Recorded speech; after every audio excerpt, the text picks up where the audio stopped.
Close your eyes and imagine. What if the things in life that cause us the greatest pain, the things that bring us grief, are challenges? Challenges designed to help us grow, to ultimately become what we were always meant to be. We feel like we've been buried, but what if, like a seed, we've been planted? And having been planted, we grow to become a mighty tree. Now, open your eyes. Open your eyes to this way of viewing life. Come with me as we explore your true, infinite, eternal nature. This is Grief to Growth, and I am your host, Brian Smith. Hey everybody, this is Brian. I'm back with another episode of Grief to Growth. And today I've got with me Sally Hawk. And Sally has started a very interesting service for mediumship, which I think is very much needed. I've tried it out myself. It's awesome. So I can't wait to talk to you about it today. Sally is a medium, and she's the founder of Very Soul. It's verysoul.com is the website where you can find this mediumship service. She started her corporate career as an actuary and a risk manager, and eventually ran a series of large global financial businesses with complex risks. After she retired from corporate life, she refocused on giving back by mentoring teens working to overcome poverty and executives with strong pay it forward potential. She also started to research more about the spiritual experiences she'd been having and eventually realized that she was a medium. She began her formal training as an evidential medium in 2020, studying with some of the top experts in the world. And in early 2021, she received a series of detailed inspirations about a global platform needed to address the unique needs of mediums and their clients. So Very Soul started as a simple 20-person prototype in October of 2021 and has already grown to over 2,000 users in 31 countries. Very Soul's goal is to help over 1 million people around the world experience quality mediumship over the next few years. So with that, I want to welcome to Grief to Growth, Sally Hawk. Hi, Brian. Thank you so much for having me.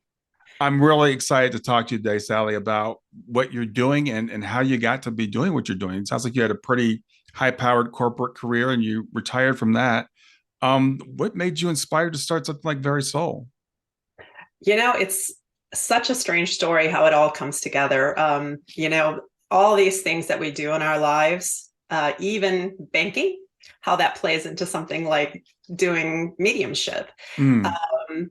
The way Very Soul came to be was I was studying mediumship, and about a year into my studies, I was working with a teacher who was helping me do what we call deep blending.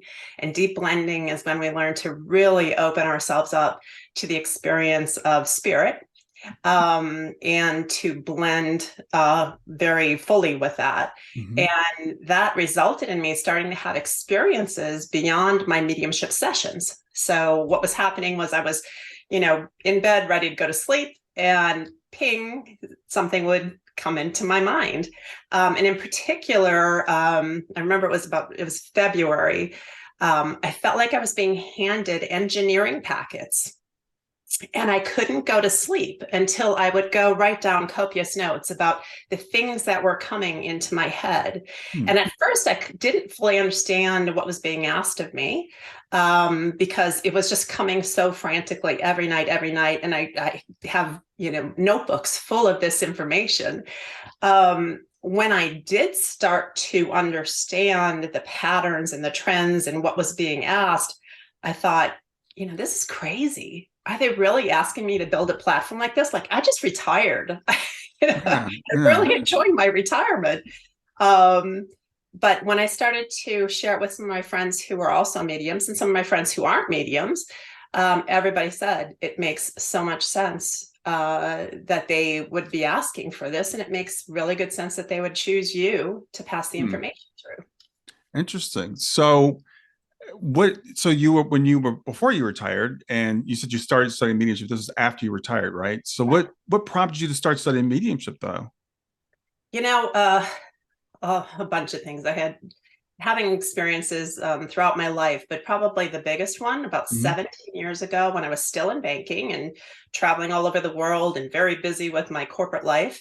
I had a relative, my husband's mother, passed in another country. And the night she passed, before anyone else knew she had passed, she visited my daughter, who was in bed with me that night, she visited my daughter to say goodbye. And Hmm. I experienced that um, energy. Oh, wow. It was visual for me. Like I could see her, I couldn't see a face. It was beautiful. I knew it was loving energy, and somehow I knew who she was and why she was there. She had a very tight bond with my daughter, and she came to say goodbye. Wow. And about a half hour after that happened, my husband called from, this was in Canada. They were living in Canada. Hmm. My husband called and said, the hospital just called. My mother died unexpectedly during the night. And I said, I know. Oh, Because wow. Wow. that was for me the very beginning of really wanting to explore this deeply and understand what is that. And then I quickly came to understand from reading books and doing research that it's actually not an uncommon experience. Um, Yeah. that a lot of people have these kinds of experience, but nobody wants to talk about it. Yes, absolutely. I understand that after my daughter passed and we had a few experiences and started sharing them with people that we had known for 20 plus years, then suddenly they were like, oh, yeah, well, I had something similar. So I understand when you're saying that people have these experiences, but they don't typically share them. Yeah. Yeah. And then you go through your own reckoning process with it, right? Hmm. Because your logical mind wants to say, did I make that up? Did I dream that? Was that Right. real? Right. But know in your gut that was real. Hmm. And then all the evidence says that was real. I mean, for me to have that experience 30 minutes before the hospital called, Yeah. and she was not expected to pass. She was fine. She was in for a routine procedure. So that was I knew it was real. So you knew it was real. Okay. And then you retired, I assume, much after that. Yeah. But when you retired, apparently you started getting some nudging to start studying mediumship. Well, I got more nudging before I retired. I got nudged Okay. to retire. Oh.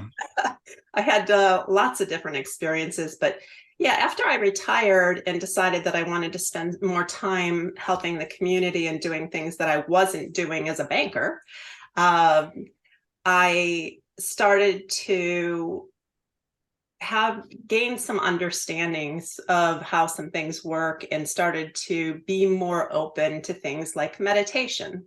For instance, I went to Mm-hmm. my first meditation retreat, and in that process I had some pretty profound experiences in just my first weekend, even though in the first 3 hours of it I couldn't sit still. I couldn't stop. My monkey mind kept going, Mm-hmm. but by the end of the weekend I was seeing things completely differently. So it was gradual. And then from time to time, I would have other experiences with spirits in different ways, either coming directly to me or coming to me through a medium to get to somebody else. Mm-hmm.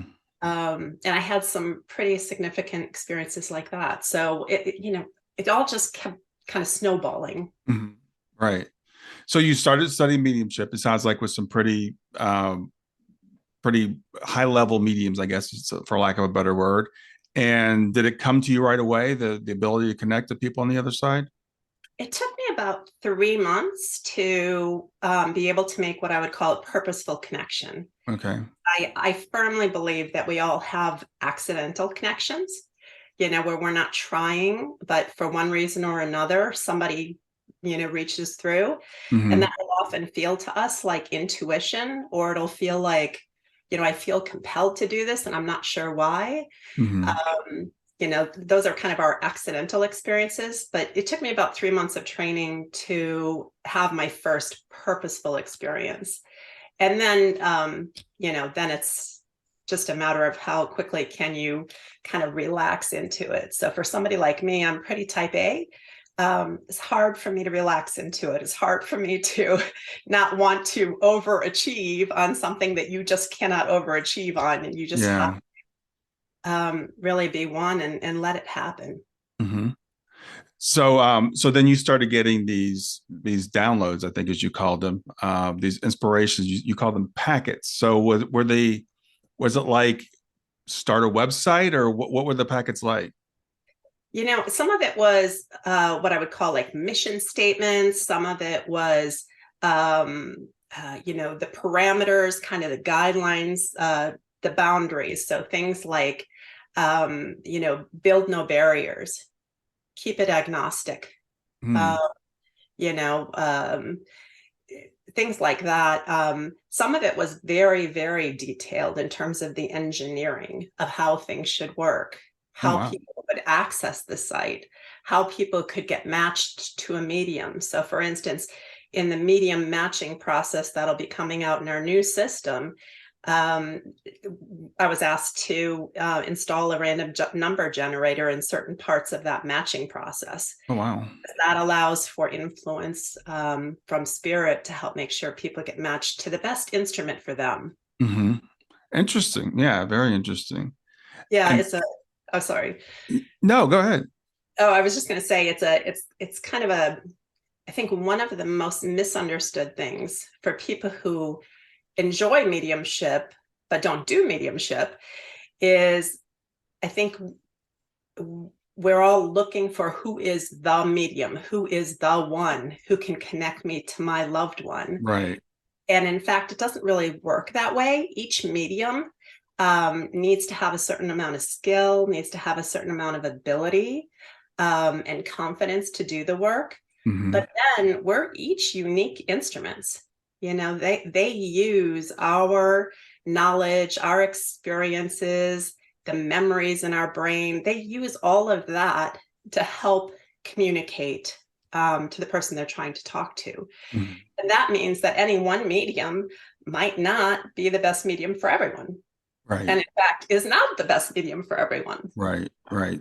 I absolutely believe that 100%. I've had lots and lots of readings, and sometimes with some of the best people, you think it's going to be a great connection, and it's not so great. And sometimes it might be someone that you've never heard of, and they just really, they really tap into your loved one and you. It's a three-way connection, Yeah, and there has to be that fit. absolutely. Absolutely. And it's hard for us to logically get to that fit.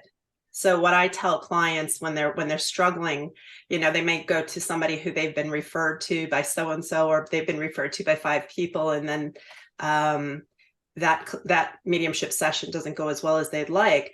I tell them, don't try so hard. You know, Yeah. look at the pick list of choices. Find a group of mediums you can trust. Look Hmm. at the pick list of choices and see who you're drawn to. Hmm. Where's your intuition take you? Because that's when you're allowing them to help you make a good choice.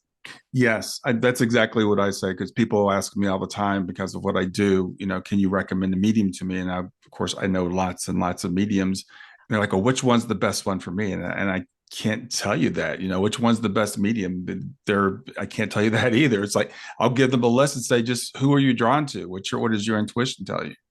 Yeah, which I know from having been on the other side of that, when I was looking for mediums to have the Hmm. experience, um, that can feel frustrating because, uh, you know, sometimes it's expensive, sometimes Yes. it's a long wait list, Yes. and you don't know who to trust, and you don't know who's even qualified. You don't know who's a real medium and who's a pretend medium. Right. It, there's a lot to navigate there, and especially when it feels really important because of who you're trying to get in contact with. You don't want to go through the ringer on this. You don't want to have to try 20 times Yeah. because every time it doesn't work, you then start to question, are they really there? Yes, absolutely. And I understand that yeah, that almost desperation to get it right and to know this the right person. But as I said, I've also seen people spend a lot of money and wait for many months for a particular medium because they've been told that that person is like the best person, and then they get really disappointed when it doesn't work out. Yeah. It's disappointing for the client, but it's also disappointing for the mediums. Sure. The mediums know they are not the best instrument for every client and for every spirit. They know that. Right.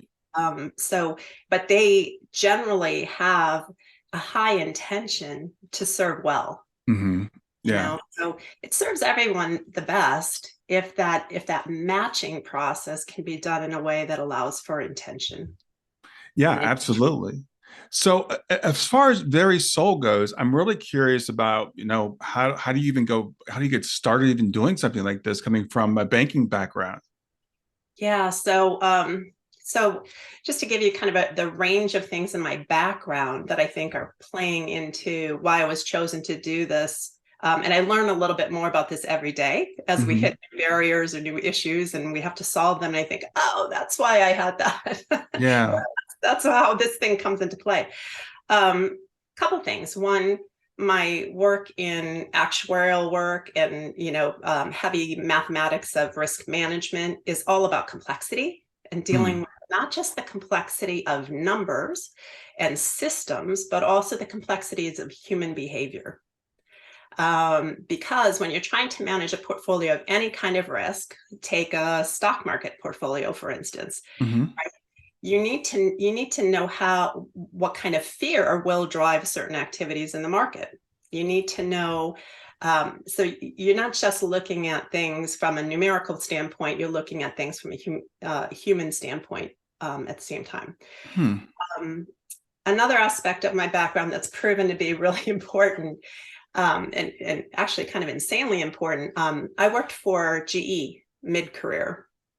And one of the things that I did with GE was I helped them start what's called their Six Sigma program. Hmm. It's an engineering program that helps to reduce waste and to help make things streamline processes and make them work more smoothly.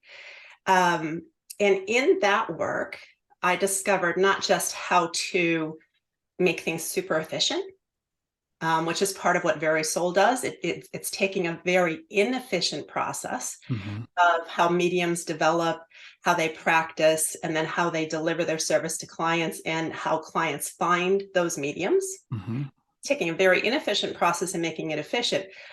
But it also gets to a really important point about root cause analysis. So in Six Sigma, you're trying not to solve at a symptomatic level. So let's say there might be an issue. Everybody knows what the outcome of the issue is. For instance, one of my projects at GE was to look at why are we not able to hire top executives? Why do a lot of top executives not choose us? Hmm.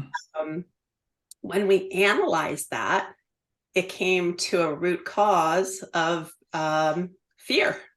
It wasn't fear on their part, it was the fear of the people who were part of that recruiting process. So what was happening was we were interviewing these executives, we were putting them through like 20, 25 different interviews. And after a while, if you're an executive, you think, well, that's bureaucratic. I don't want to be part of that. Right. Exactly. But it was the fear. Nobody wanted to let go of the possibility in the hierarchy that they might not have touched that client. Yeah. So things like that. So it's the engineering is the streamlining, but it's also understanding that fear and why people might behave in ways that aren't necessarily to their best interests. Yeah, well, you've done a fantastic job with that. I'm curious, how do you go about finding your mediums? How do you go about qualifying them? What's that process like?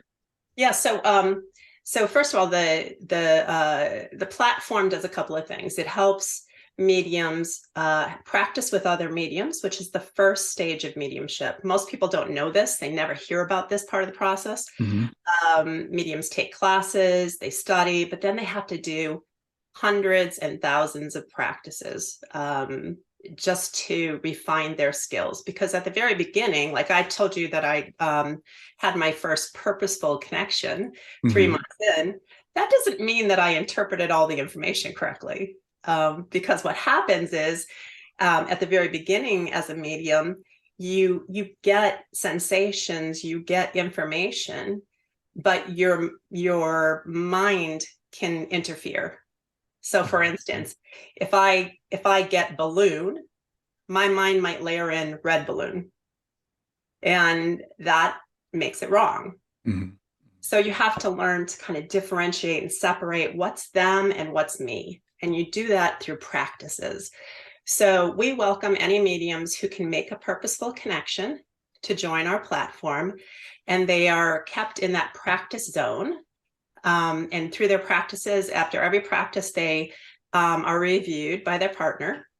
And after their reviews show that they're ready, so they'll do hundreds of those practices. Once their reviews start to show compelling results, then we invite them to the next level, which is a select client base. And I say select because they've been selected to be people who aren't in high need, people who we really can't hurt if we get it wrong.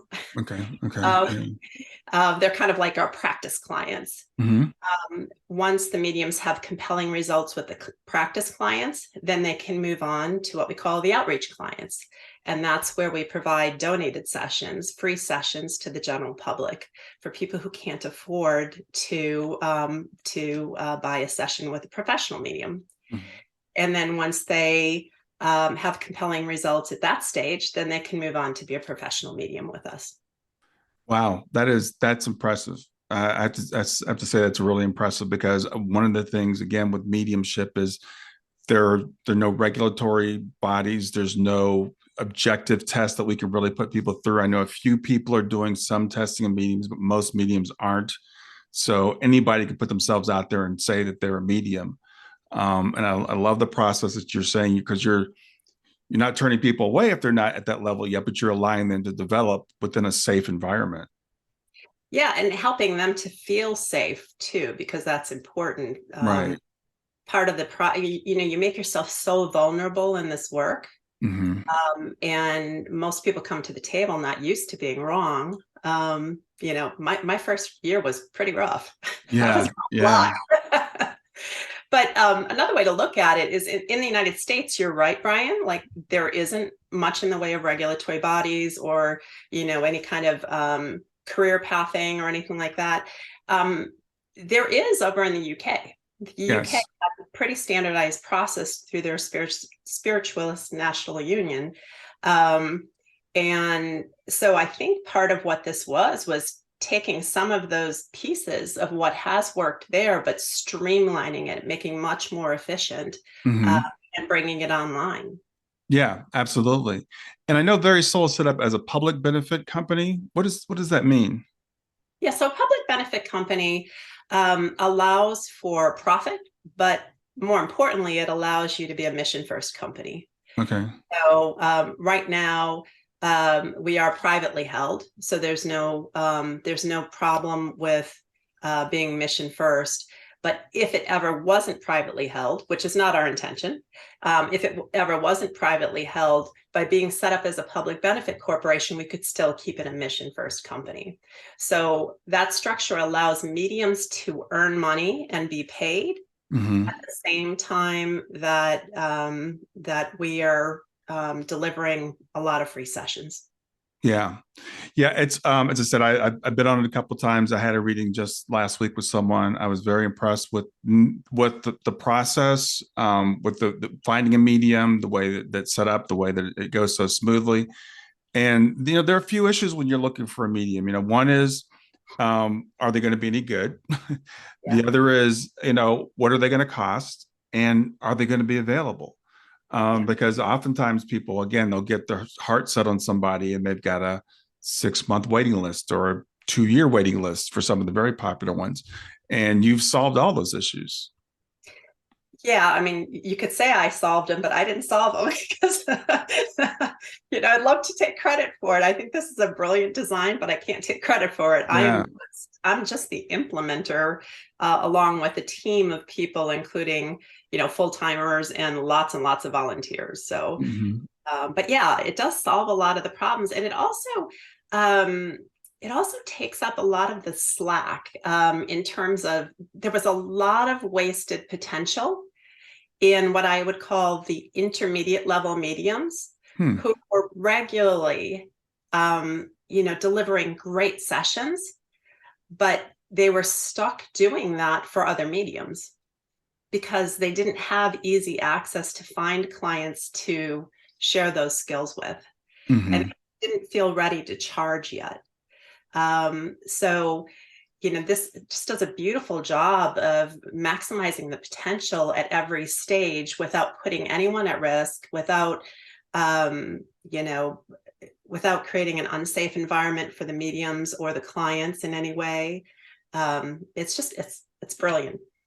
Yeah, it really is. And as I said, it's very much needed because people, we don't know where to go. There's not a clearinghouse to go to find, mediums and to find out who's good and who's not good, and to find mediums that that are affordable and available. Because we all want that. So I'm really happy to have it for myself as a resource to refer my clients to. So, how's it been so far in terms of recruiting mediums? Are you getting the number of people that you need? Yeah, so far we have about 1,200 mediums Wow. on the platform, and I have it on good advice from my team, my spirit team, that will be 10,000 by the end of this year. Oh Uh, my.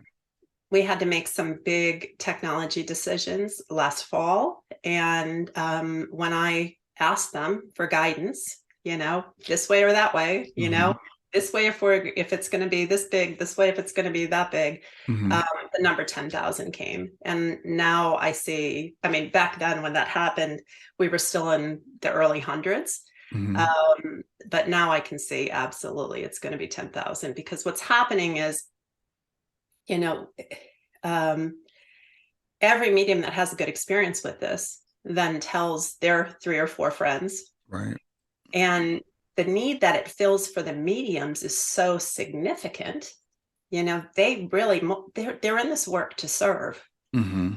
They don't necessarily want to be sending Zoom links and spending time on their email, making appointments, and trying to find clients and marketing themselves. Most of them are very uncomfortable marketing themselves. Right. Right. They're just that's not who they are. They want to be of service and they want to help people. That's a great point. I never even thought about it from that perspective. But you're right. Most mediums, they don't not necessarily business minded. They're not in it to make money, in spite of what some people think. They want to serve, and as someone who runs my own business and has for a long time, it's a lot of work, and it requires a pretty particular skill set to be able to market yourself and set appointments and all that kind of stuff. And so you've solved that for the medium. So I could see why it would be so attractive to people to say, I can just come in, put in my availability, put out my rates, and then clients come to me. Yeah, and the other part of it is, if they are comfortable with that kind of thing and they do want to go that direction, they're free to do that. Right. This is by no means are we trying to like capture capture the mediums or anything like that. They're welcome to come in, practice, ramp up their skills, and go off on their own. That's completely fine. Or they're welcome to have a foot in both on both sides of that, to have their own website, to take clients through Very Soul. That's okay too. We've had an interesting number of mediums who already were out on their own websites and already were charging clients and had good skills, decent Mm-hmm. skills, but not the level of skills that it would take to be considered professional on our platform. And they are willing to come in and just go back to the practice zone, which is where we start everybody, in the practice zone. Yeah. And Well, so it's serving a purpose there too, which is, to bring the skills of everyone up. it does, and I've been a test sitter for other people, and it's interesting. Sometimes people think they're better than they are. I don't know of a polite way to say that, and you get them in a test situation, and they're just not up to standard.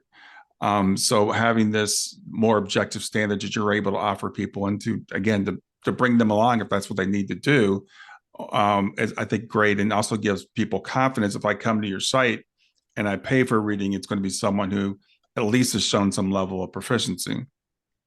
Yes, and I think that goes both ways, Brian. I mean, I think there are some mediums who think they're further along than they are in terms of developing their skills, but I think there's a lot more mediums who are actually on the other side of that, who don't have as much confidence in their skills as they should have. True. Um, and so you end up with this kind of out of balance model. And so I think Very Soul is really about, let's get that in balance. Mm-hmm. Let's help people have a good balance. I talk to the mediums about having a good balance between confidence and humility. Right. And if you're too humble, if you're so humble that you don't have confidence in your skills, you'll have a hard time doing the session. Hmm. Because there's a lot to navigate, and you really it requires a lot of trust on our part in that connection.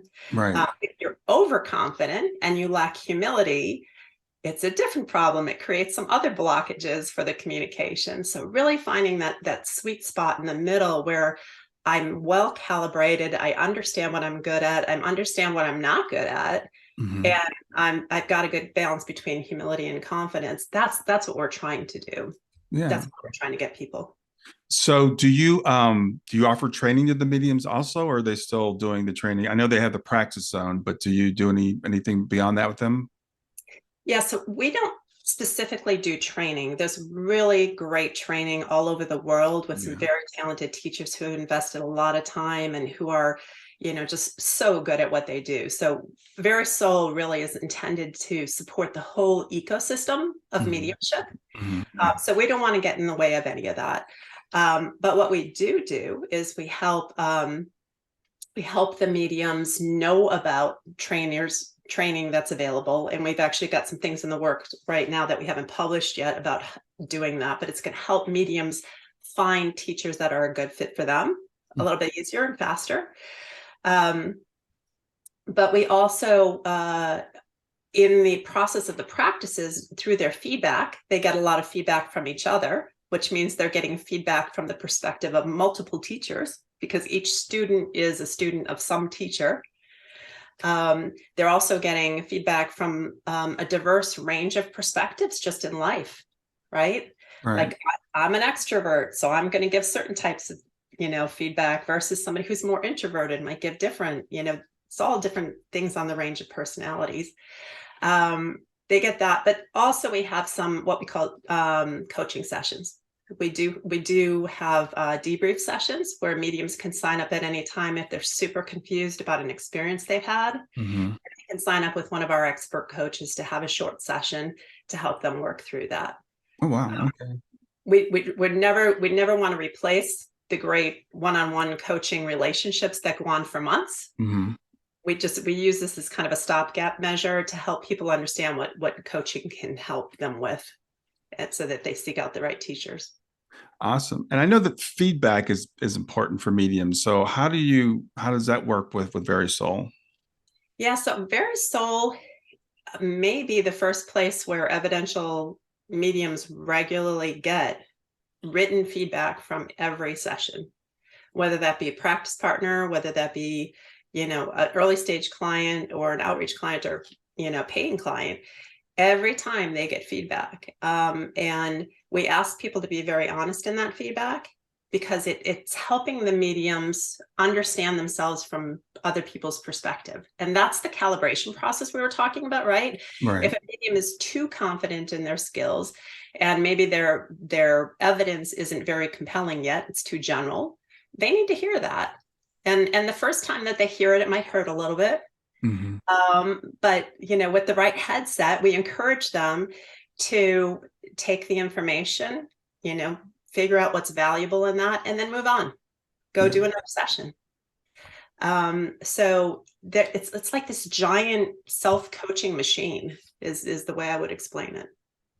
Yeah, it is. I think I like the fact that, after I had my session, you sent me a feedback form and I could give feedback to the medium because it will do both things. As you said, it can build their confidence and also maybe let them know these are some things that you need to work on if they're not doing it so well. So it's a nice feedback loop to continually get them to be able to improve. Yeah, it also gets to one of the basic design tenets that I was given, which is build resiliency. Okay. So as mediums, we can be very sensitive. I mean, we're sensitive in a lot of ways, including sometimes we're emotionally sensitive. Hmm. Um, Hmm. and so that feedback could really hurt if it's direct. But if I get feedback like that every third time, after a month, it doesn't hurt me so much, right? I'm a Yeah. little more resilient. Right. And I learn a little bit more about being the facilitator that I'm supposed to be. Because some people come to mediumship thinking they're going to be the healer. Mm. Yeah.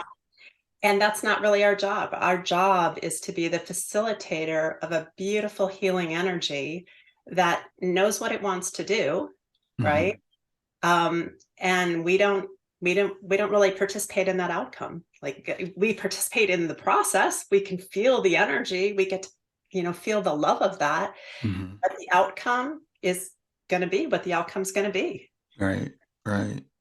So I know your goal is to serve 1 million people over the course of the next few years. How do you see yourself getting there? Yeah. So we're at about, where are we now?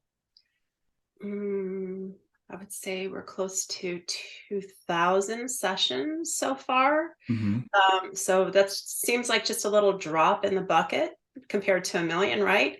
Except that we just started doing these sessions late last year. Yeah. Yeah. Um, and we've been slowly ramping up the number of mediums that are public facing, that are Okay. client facing. Right. So the way we're going to do it is we're going to continue to graduate mediums as they're ready into that outreach client pool and professional status.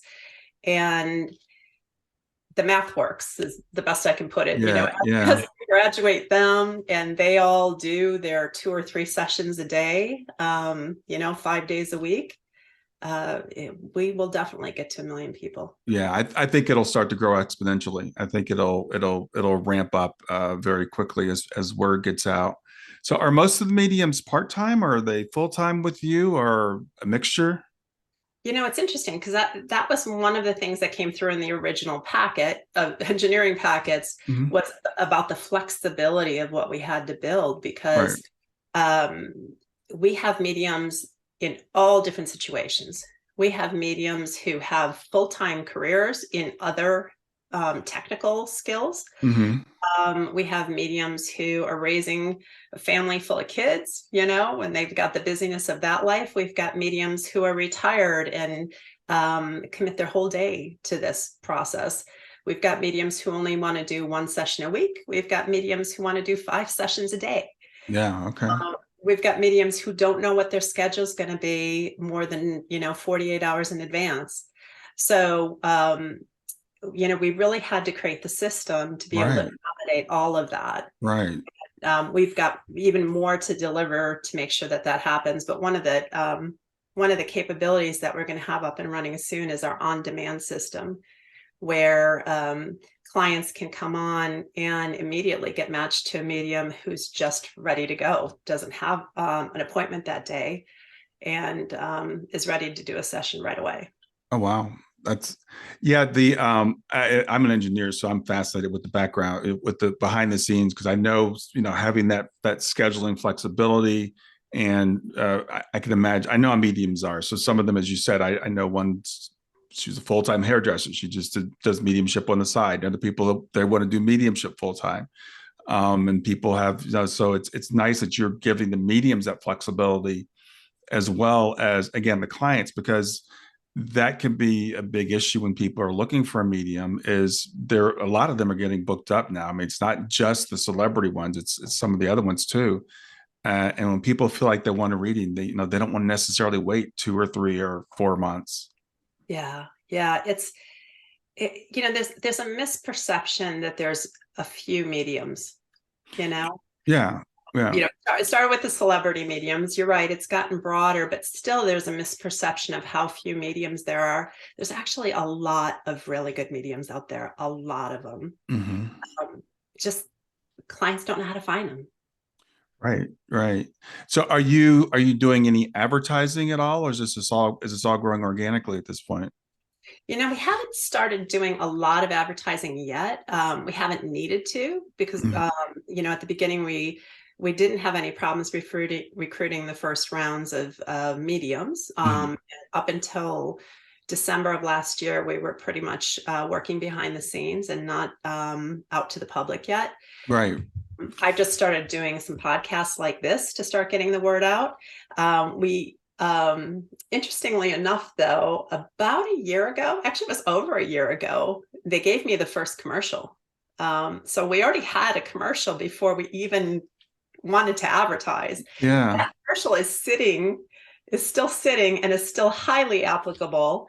It's just we haven't played it anywhere yet. Yeah. And there's also other marketing pieces that they gave me that are ready to go, and we're just not. We don't quite have the capacity to handle what it could create yet. So we're opening slowly. Yeah. So I have to ask you, how can you offer so much for free? I mean, for as little as you are, how are you able to do this?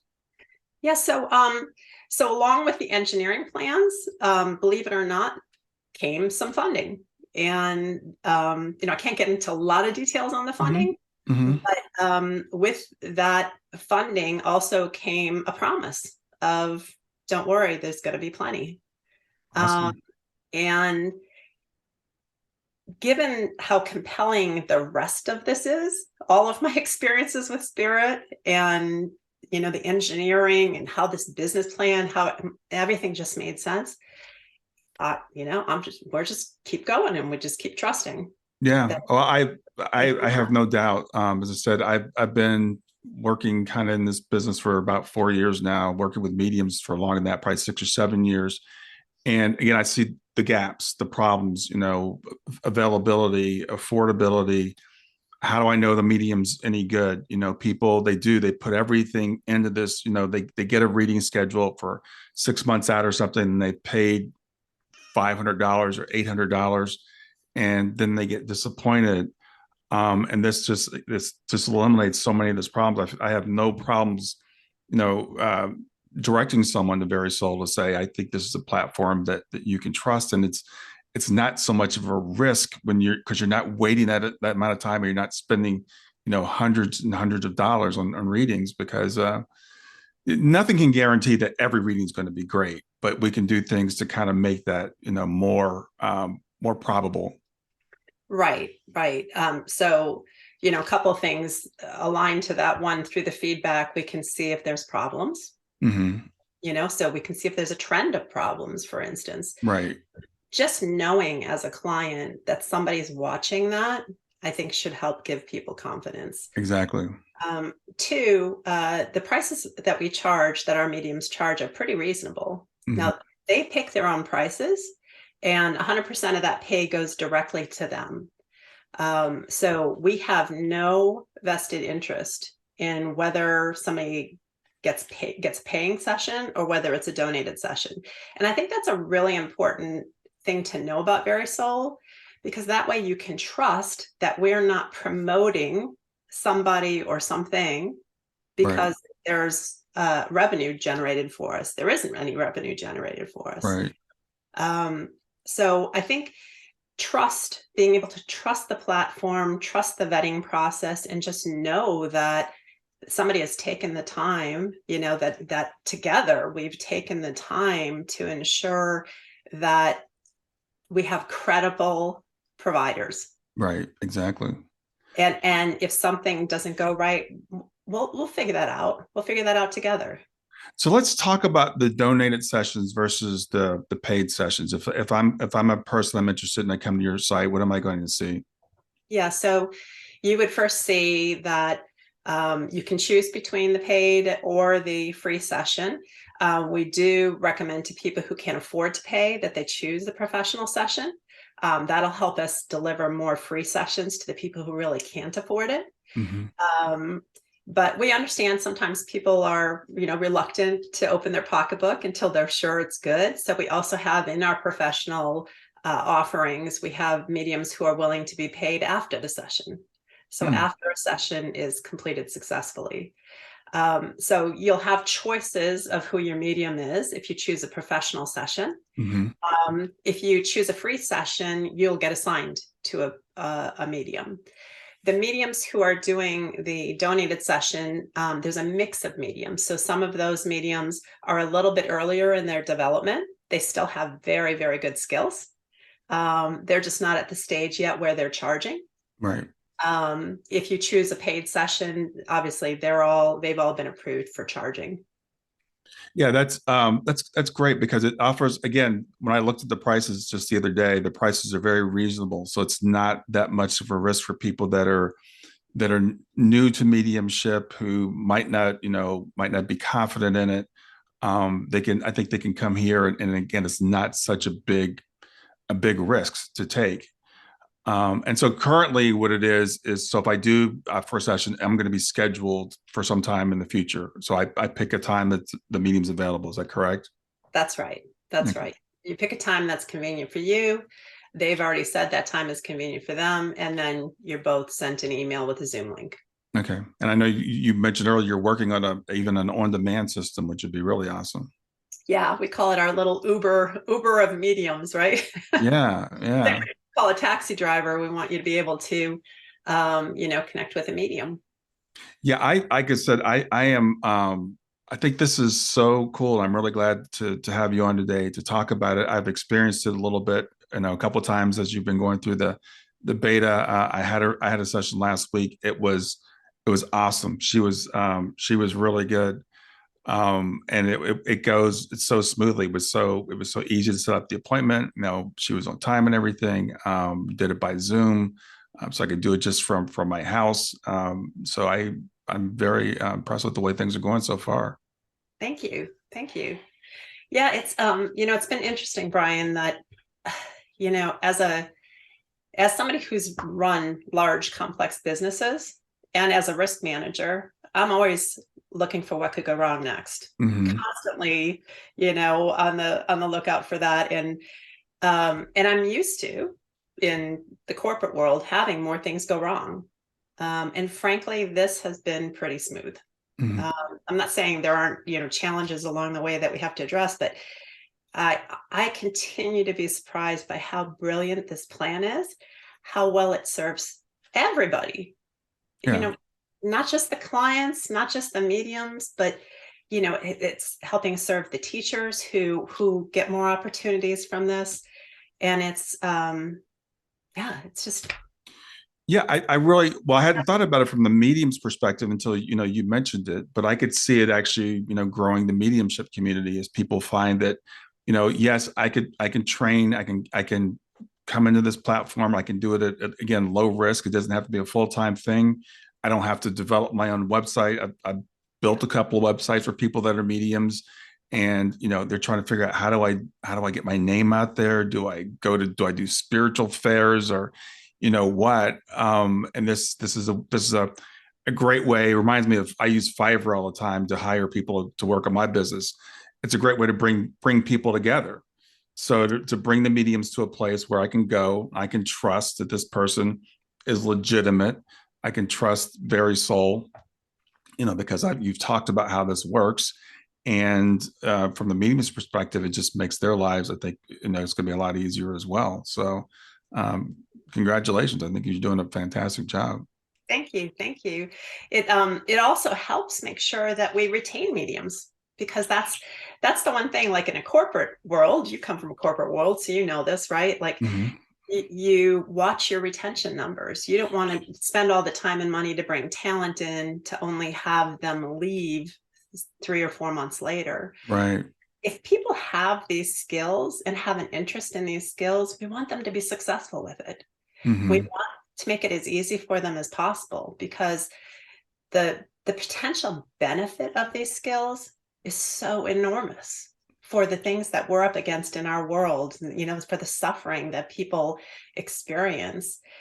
I frankly, and my husband and I have this conversation regularly, cannot think of a more important thing that we could be doing for the world than bringing these kinds of skills to greater use and to bigger fruition.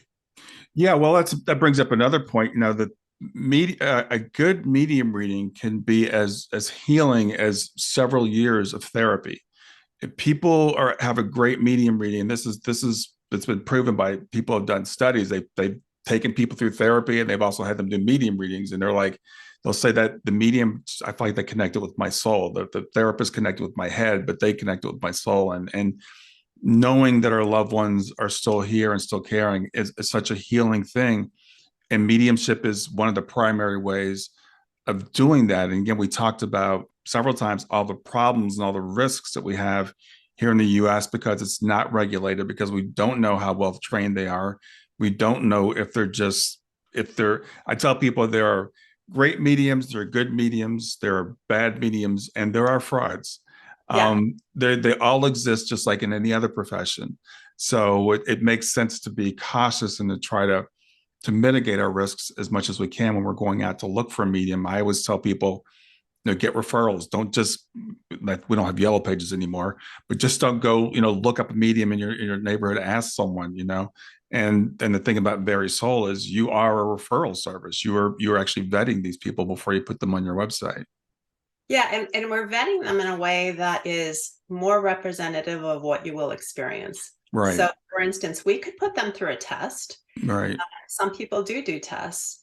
The problem with the test is that if I'm a nervous test taker, I might not do well on the test. Right. And, Right. and because in fact, the thing that's worst for mediumship is being nervous. Like it shuts you down. Yes. Do mediumship well, you have to be open and relaxed and comfortable and confident. And so we didn't want to do tests. We certainly don't want one person judging somebody's skills. We want to see, like, in the diverse population, how does this person perform? Th- And we want them to do it on their schedule. that is a really good point too, and I do want to stick with that for just a moment because I've done testing, of mediums, and as you said, the medium gets very nervous. It's a Yeah. very unnatural environment because you're they know they're being judged, and it's a yes no type thing, and it's really hard to design a great mediumship test because it's more of a feeling. I mean, there does have to be evidence as well, but it's like, how did you make the client feel? Did they feel like there was a connection? Did they get healing from it? That's the most important thing. So I like the fact that your environment is much more organic as people are going through this process. Yeah, and it's not to say that the testing environments are bad. They're No, not. no, But I before I became a medium, I bought sessions with mediums who had those credentials, and they weren't always stellar readings, um, for lots of the reasons that we already discussed, yeah. right? Well, So, and yeah, and I didn't mean to knock the testing environments at all because again, it's something that's not easy to test. yeah, It's it's it's very it's hard. more of a feeling. It's that human connection that you make with a medium. Yeah, And so there's always this debate in mediumship, like, well, is it about the message or is it about the evidence? And it's both. yeah, yeah. But what's interesting is you know it when you see it. I get to see thousands and thousands of reviews, and you can tell the difference between what I would call a arm's length reading, Mm, where I may have given you some important evidence, but I didn't feel like I was a part of it, right, right, uh, versus when the evidence has a depth, has a tenor, has an emotion that you can connect to, and you just know that that's your person. It's pretty clear in the reviews, and it's pretty compelling. And I'm mhm, proud to say that our mediums who are doing the outreach and professional work, like, the things people are saying in those reviews about how life changing it is for them, it's phenomenal. yeah, It's just phenomenal. yeah, Let me go back to one thing, Brian, because this is important. It just reminds me of one of my early experiences. mhm, I remember when I was first coming into my intermediate level mediumship, and one of my coaches said I needed to get out of my head more. I'm a very analytic person, and she could tell that I was holding myself back. And she said, "You just need to get out and start working with some clients." And she didn't mean that to be frivolous. She meant you've got the skills. mhm, You need to get out of the practice environment because you're over analyzing it. You just need to go feel it. mm, mhm, And so I did. I reached out to some friends and I said, who knows somebody who wants a reading? Like, I'm still early, don't have high expectations, but right, anyone volunteer, I would take this. I take the time with them. And one of the first people that I read for was a young man, could have been more than 22. And I didn't feel like the session was technically that good. I knew that we were making connection, and I could tell from his reactions that he was pretty in awe of what was happening. Hmm. That was helping him connect to a father figure. He had never had a father, and but this guy was a father figure to him. Had passed 20 years earlier. 20 years earlier, so I don't know, maybe this guy, he must have been more like 30 or something. Anyways, um, but he filled out a form for me afterwards, and he Hmm. said, life changing. I never thought I would hear from him again. I'm so glad God put you in my path. Like, he just went on and on. And Hmm. this was a young man who was generally consumed by things that are not of a spiritual nature. You know what I Right, mean? right. And I thought to myself, who am I to judge what we just experienced together? I was sitting there judging my performance, call it. I don't Right. mean performance and faking it, but I mean my No, I understand. Yeah. yeah, did I do it, to the book the right way, where all of my skills work the right way? I was judging it from that perspective instead of just letting it happen. Right. Well, And that's that again, the art to it, as opposed to there's the technical stuff. I've worked with mediums, and I have friends that are training as mediums, and I know some of the teachers and the way they're like drill sergeants. It's got to be this way, and it's got to be that yeah, way, and you yeah, can't yeah, say this, and you can't do that. And I'm like, no, I don't. It's organic. It's making that connection. And the readings I really remember, or when I felt like I connected with the medium, and the medium connected with my loved one, and the evidence is really really cool. But it's more of that. It's a feeling that you get when you have that reading, that you just know that your loved one was there. yeah, yeah. And one of the interesting things I found out in hanging out with mediums and doing classes with mediums, and being in these Facebook groups with mediums, I had no idea that many mediums start from trauma. Yeah. I Yeah. would say a good 15 to 20% of our mediums have lost children, Yeah. um, have lost a spouse early, have experienced some kind of significant childhood trauma that really causes you to consider your life differently and consider that energy differently. Yeah. And so a lot of mediums, they're not coming from easy lives, they're Right. coming from Right. pain. But they've figured out how to translate their experience, to a service that they can experience as well. I can only speak of my own experience. I've known lots of mediums. Of course, there's some in it to make money, and there's some that are I know some that are celebrity mediums. But everyone I know is in it for service. They may be making money, but they're in it because they want to serve. They want to provide that healing. They want to provide that connection. It's a very sacred calling. It's I believe it's a calling. I mean, some people argue that anybody can train to be a medium. I don't know whether that's true or not, but um, there are people that feel like this is what I'm here to do, and they're going to do it whether they get paid or not. Yeah, I'm in the camp that that anyone can train to be a medium. Because if I can, I mean, I'm highly analytic. I'm type A. I'm like everything a medium should not be, right? Yeah, If I can train to do it, I really think anyone can. I've heard that. I have a friend that says he can train anybody to sing. I've challenged him to that. I've done a little bit of studying in mediumship. I'm still convinced I can't do it, but we'll see. Maybe. I don't know. Bob Dylan, he was a singer, right? Yeah, yeah, exactly, exactly. Well, Sally, thanks for being here today. Thanks for telling us. So it's verysoul.com. So it's a very easy website to remember. VRYSOUL. You're open for business, so people can come check it out. Yeah. So yeah, I encourage you, if you're thinking about getting a reading, it's a great place to go. As I said, I've had a couple experiences there. They've been good experiences, so I'll be recommending it to people. Awesome. Thank you so much, Brian. I really appreciate your time. Yeah, good seeing you. Okay. Thank you. I'm excited to announce I have a great new resource. It's called GEMS, 4 Steps to Move from Grief to Joy. And what it is, it's 4 things that I've found that I do on a daily basis to help me to navigate my grief.